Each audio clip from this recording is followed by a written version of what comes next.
to see on a Wednesday night such a great group of people, a diverse group, making time out of their schedules to come talk and listen to this issue, because I think it's the most important issue for all of us as US citizens, is to resist these wars that our government, the elites who don't represent us, are trying to wage on people just like us in countries around the world.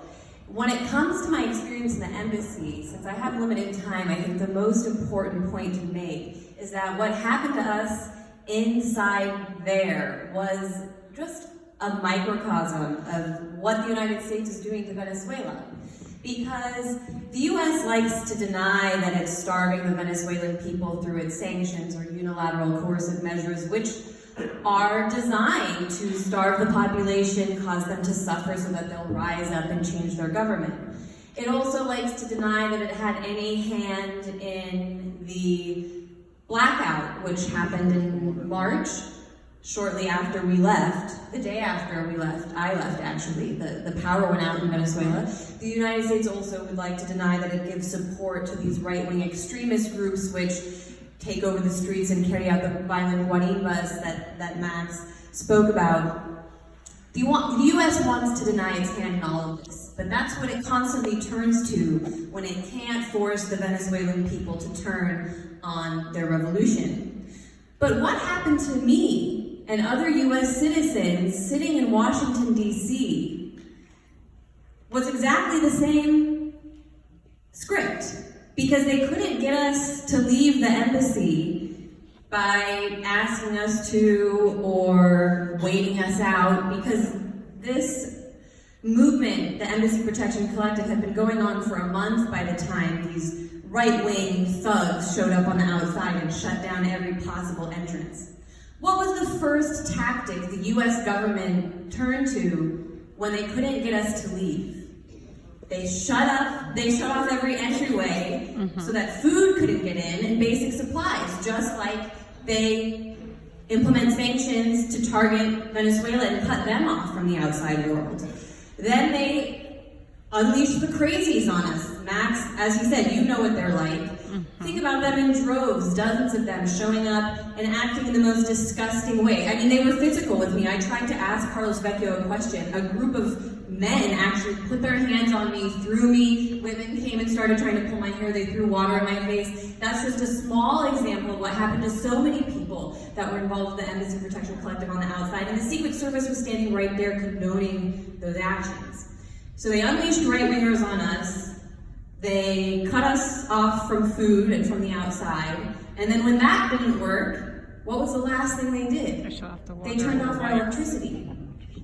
Pepco, once a public utility company in Washington, Max told me recently they were privatized, but I don't know much about that. The power, the electrical company in Washington, D.C. had promised the actual landlord, owner of the building, the Venezuelan government, that it wasn't going to turn off the electricity because they just settled their electricity bill. I tweeted out a photo of the bill through Pepco. You can see that the balance was zero. And yet still, after making that promise, Pepco turned off the electricity. And Carlos Vecchio's staff had a rally outside of the building that night celebrating the fact that we were lighting candles in there and that we couldn't cook food anymore because our stove was electric, and they said that Pepco did this because we asked them to. I think they're giving themselves too much credit. The State Department asked Pepco to do that. I don't doubt for a moment that it wasn't Carlos Vecchio. But I just think it's important to see what happened in that embassy. The US wants to deny that it's doing any of that to Venezuela, but then look what it took for them to do it to their own people, their own citizens. They don't care about us. They certainly don't care about the Venezuelan people.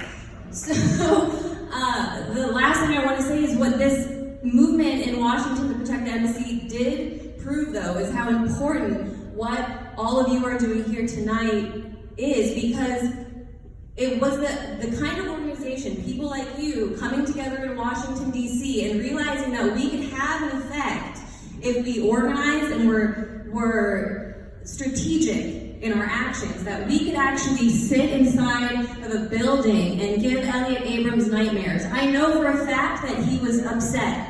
Elliot Abrams was personally upset. by what we did.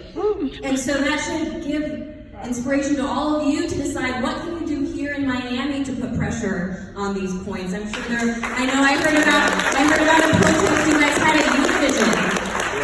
All of that is so important because, and this event that's happening on June 8th, the caravan against all sanctions on Venezuela. These are the kind of actions that need to continue because our struggle is the same struggle of the Venezuelan people. We have the same enemies, and they're all living in the swamp that I come from in Washington, D.C. Our resources here, if you're a nurse, you're a teacher, you're, any working class individual here, you might be wondering why your needs aren't met by the government. It's because they're more concerned with putting any resources that we have, that we even bother collecting as tax, and use it to fund our military. That's where all the money goes, and it's so that they can take control of Venezuela, Nicaragua, Cuba, Iran, the list goes on. The empire sacrifices the republic, all of us, in order to maintain control of resources and people around the world. So thank you so much, all of you, for being here, and I hope that you can keep this energy going because it's so, so important. It really is.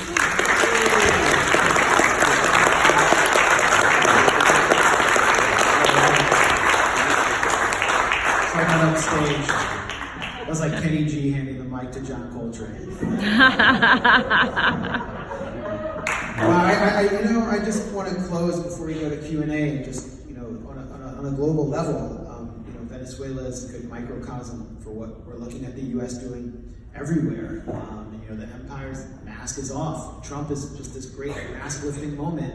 And people are feeling the consequences. I mean, the empire may be declining, but it can still do a lot of damage.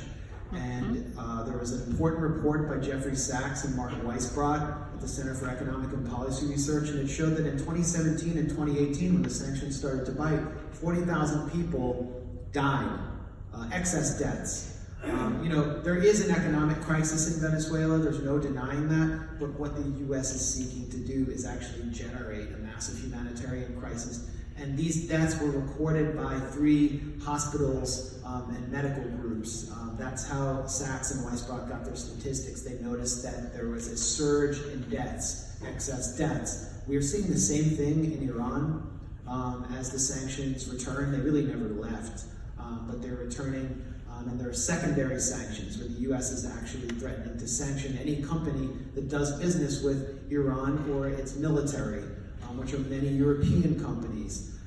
This is going to have an effect on common people. Entire cities in Syria have had heating crises throughout the winter and fuel crises, and some cities have been ground to a halt, where you basically see no traffic because people can't get basic fuel.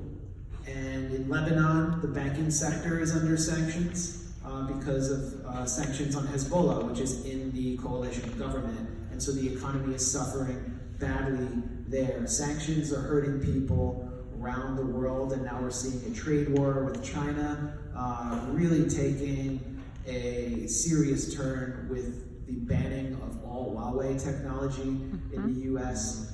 So we're really at a critical juncture, and it's important to be in solidarity with the people who are facing those sanctions, and to see the economic model that's being imposed on them as a kind of sanctions in itself, because that's what's denying so many people here who we see begging for money on highways. In a way, they're being sanctioned as well. And that was a good point that Anya made. So I guess from there, let's go to a Q&A if anyone wants to raise their hand.